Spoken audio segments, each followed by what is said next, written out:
और वो आज का दिन ये इनको देखना पड़ा। अब मैं अतिथियों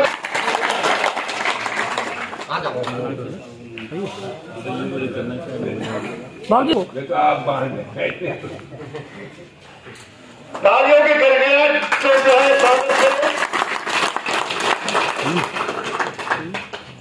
सामने से थोड़ा हो गया, थोड़ा दिखे कैमरा में।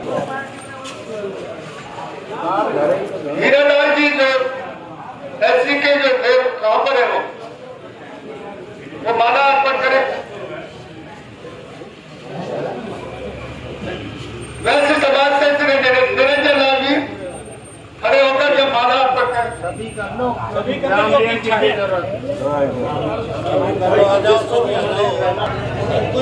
माखनलाल जी सभी आगे भाई। इसके बाद श्री दादा सर सामने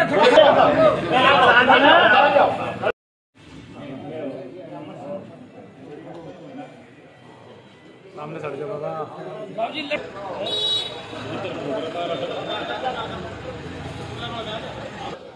आ जाओ मंदिर पर, आ जाओ।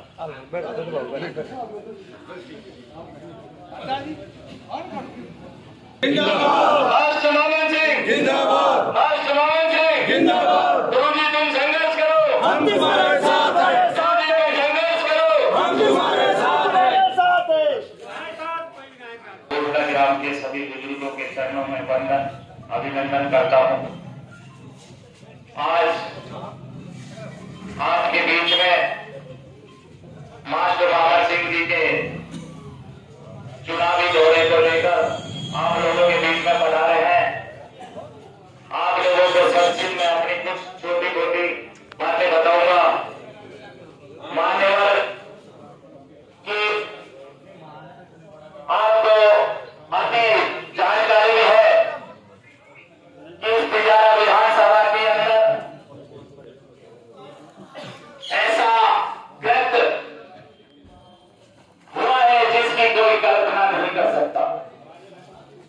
कि आप जानते हैं कि इस तिजारा के और के साथ में 30 साल का खिलवाड़ हुआ है। 30 साल आप लोग बुजुर्ग हैं, नौजवान साथी है, आप लोग जान लेना, पहचान लेना। आप लोगों के बीच में आने का हमारा मकसद क्या है?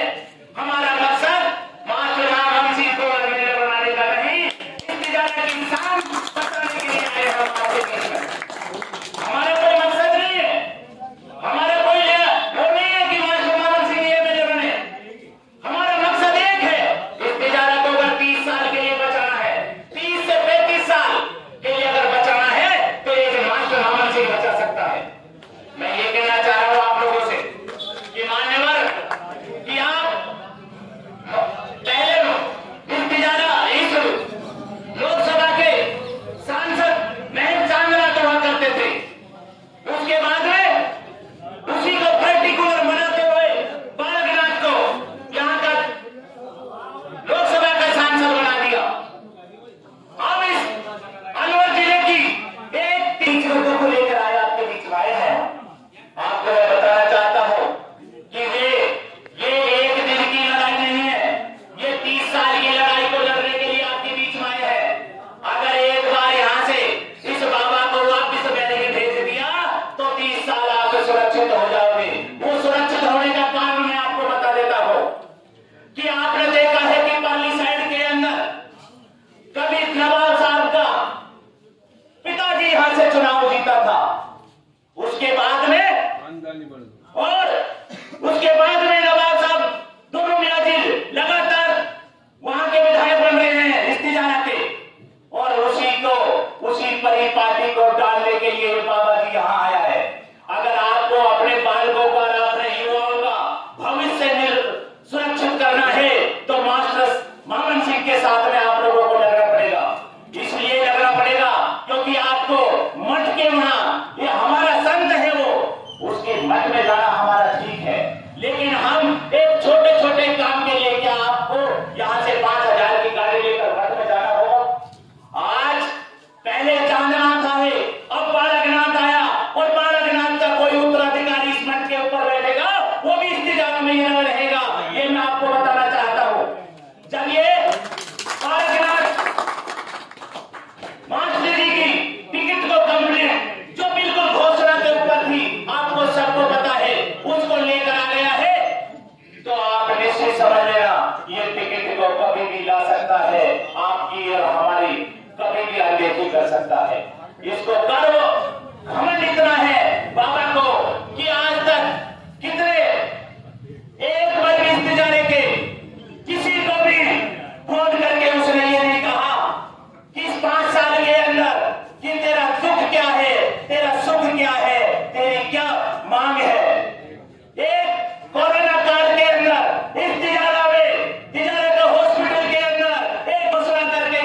झूठ तो मत बोला करो। आप भरे मंच के ऊपर ग्राउंड के अंदर मैदान में आप घोषणा करके गए थे एम्बुलेंस की, आज तक हमने एम्बुलेंस तो देखा ही नहीं है।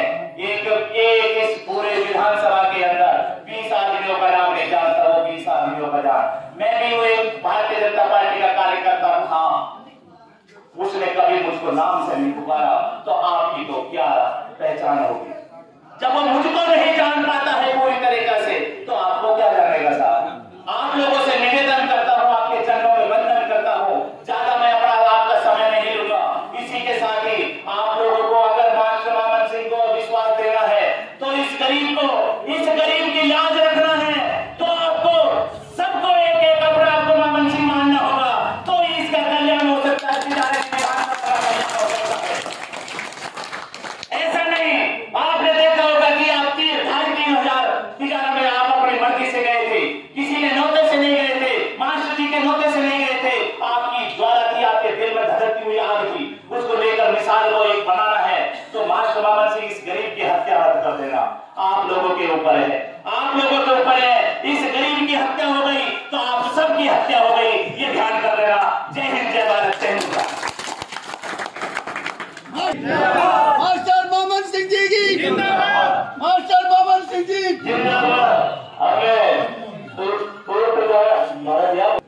मामन सिंह के बारे में हम आपसे क्या कह सकते हैं और कहना भी क्या जानते हैं।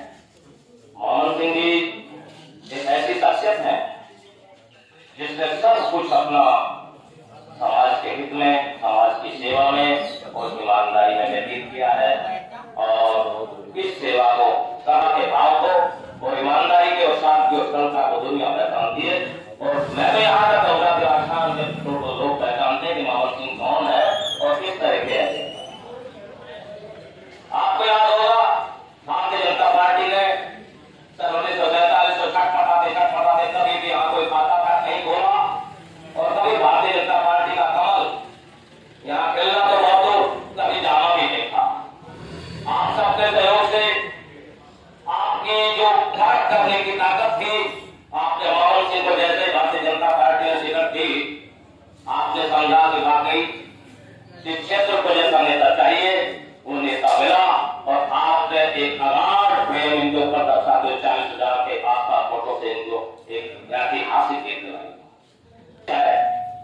मैं आपसे भाई पूछना चाहता हूँ, ये 20 से 25 से 15 से 10 से उनमें तो लोग ऐसे भी थे जो टिकट की अपने मन से ठीक ठाक दावेदारी कर रहे थे, लेकिन मामन सिंह के मुकाबले में ना उनका कहीं शौर्य था, ना कहीं उनकी लोकप्रियता थी, ना उनकी पहचान थी। फिर भी मैं अपनी तरफ से कहना चाहूंगा, जो लोग टिकट मांग रहे थे, चाहे वो हमारे साथ अन्याय ही होता, हम उसे किसी न किसी तरह बर्दाश्त करते और ये समझते कि चलो ये 20 लोग मांग रहे थे, 10 लोग मांग रहे थे, इसी में से जनता पार्टी ने किसी को दे दिया, हम कैसे न कैसे। पिछली बार भी इन्होंने बगावत नहीं की, आपकी बात इनको समझा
की जनता वाकई में इसी बात को अपने तरीके से निकालना जानती है। जय भारत। जहाँ पर रहता हूँ कस्बा में टपूरा, वहाँ रात को रामलीला का संचालन शुरू हुआ था, गणेश पूजन था। उसको कस्बावासी ने बुलाया था पूजन में, और पूरे कस्बा में 36 राजनी के लोग उस पूजन में थे। सभी ने उनको आशीर्वाद दिया कि हम सब आशीर्वाद सबका पूरा समर्थन है। और एक उन्होंने मुझे रात को स्वर्ग में निर्देशित किया सभी ने कि आप कैसे जब कर रहे हो तो हमेशा वास्ते को होना सही करते हो प्रचार चालू, लेकिन जो अपना जो पैतृक कस्बा है उसके पंचायती मंदिर है, वहाँ पूजा अर्चना करके और बुजुर्गों का आशीर्वाद गुजारे कर लेकर के और तब बहुत आगे रवाना हो। ये आदेश शाम को हुआ तो सुबह 7:15 बजे मैं हाजिर हुआ और वहाँ पर पंडित जी ने पूजा टपूरा कस्बे के बीच में पंचायती मंदिर है, तो कस्बा का पूरे सैकड़ों ये मंदिर है। और वह पूजा अर्चना करके बुजुर्गों ने महाजनों ने सभी जातियों ने आशीर्वाद देकर रवाना हुआ। इसमें इसकी थोड़ी देरी लगी, इसके लिए मैं तुम्हें क्षमा करा। अब आपके बीच में आने का कारण 2013 में आपने बोला भाई मंगा लो, कार भारत छोड़ो, बोलो तो पापा ये गाड़ी होती जारी कर मंगाना पूछ लो इसे लिया हो भैया चंदो तो परसों आया तो वहां चले जाओ। तो सबने ये त्याग नहीं था, हम आपने जाने आप क्या था तू ग्राम जाकर झगड़ा कर मत खूब पतलिया कहीं झगड़ा कर। तो ये इस तरह की भावना सबको कैंडिडेट होकर के और सबको तनमन धन से आपको लड़ना होगा। मैं विश्वास दिलाता हूँ और एक बात आप और बताना चाहता हूँ, आपको ये यादव बाहुल गांव है तो जाति की बात देखकर मेरी सारी जाति बराबर है, लेकिन बता रहा हूँ आपको आपके सब निगाह है लोगों की, अगर कास्ट जितने भी है वो यादवों पर निगाह है। पंचायत में भी यही कहा गया है, अगर आप लोग सही उतर गए तो बाबा की 10,000 बीच वोट में जय जवान को और आप लोगों ने थोड़ी चूक कर दी तो भी वो बोल रहे तो बाबा को नहीं लगाया तिजारत हो सत्यानाश हो जाएगा। तो इसलिए सबसे ये विनती है, सोच करके तिजारा के हित में, तिजारा की अपनी भविष्य की राजनीति को ध्यान में रखते हुए आप सब आशीर्वाद दें और एकजुट होकर और सब गांव में निकल जाए। बहुत लंबा समय है अभी और इसलिए मैं आया क्योंकि पहले ही अपने कौन के गाँव में उन्होंने पहले दौरा लगाया यही मकसद है कि वहां मेरे सवाल करने जोड़ा ही गया, तिजारा कस्बे में गया, टपूरा कस्बे में गया, सबने मेरे से यही कहा भाई पहले तो अपना बिरादरी बात बता दे। वो साथ है साथ में हम पापा तेरह बालक देखो तुम जैसा सब देश का ये मैदान तेरी बिरादरी कर संगीत। तो ये इसलिए इस गाँव का हमने 3 दिन का दौरा ढेटों के ही ताजा बनी रहे थे, उसका रक्षा किए। तो आप सब गंभीरता से विचार करो, सोच लो और अब भी कोई बात है पंचायत कर रहे हो, अब थोड़ा गाँव सब शुरुआत है। तो यहाँ से अगर आप आज पंचायत मुझे ये कहते पहला हम वोट नहीं देना या मैं दुख रहेगी हुआ भी तो अपना घर में जा मैं दुआ पे चले जाऊँ, ये आपको फैसला करना होगा। और उसके बाद एक भी वोट 2 लाख बढ़ाते जाएंगे तो ₹2.5 को नहीं करो, आप मुझे बताओ मैं आ जाऊंगा उसको पैर कर दूंगा और कहूँगा भाई मुझे बताए तिजारा के विरासत का जो सवाल है उसको ताला नहीं लगे उसको वोट देते मेरे से लड़ाई पीछे लड़ रहा। तो ये सबसे मनाएंगे भी। तो इस तरह की बात है, आप सबने मान सम्मान किया, बस इसी के साथ धन्यवाद। जय हिंद भारत माता की है। और आप सब ने ये मेरी धैर्यपूर्वक बात सुनी, इसके लिए भी आपको धन्यवाद। और कोटला गांव तो सदाई मैंने तो अपना गांव माना है, हर शुभ कार्य शुरुआत हमेशा यहाँ से करता हूँ। आगे भी आप मौका दोगे, हमेशा मौका दोगे, नहीं दोगे तब भी मैं इस गांव बस्ती में हमेशा आपकी सेवा के लिए तत्पर जीऊंगा, जिससे कि पूरी जाए वो सिर्फ आपकी वेट कर रहे हैं, वे सब आप लोगों की वेट कर रहे हैं। सिर्फ आपकी आवाज उनके पास जाएगी तो 100% वे आपके साथ होंगे। होंगे, मास्टर मामन सिंह के साथ होंगे। गुरुजी खड़े हो और बस्ती के सामने झोली फैला के अपनी वोट मांगो। झोली फैलाओ। नहीं ऐसे कोई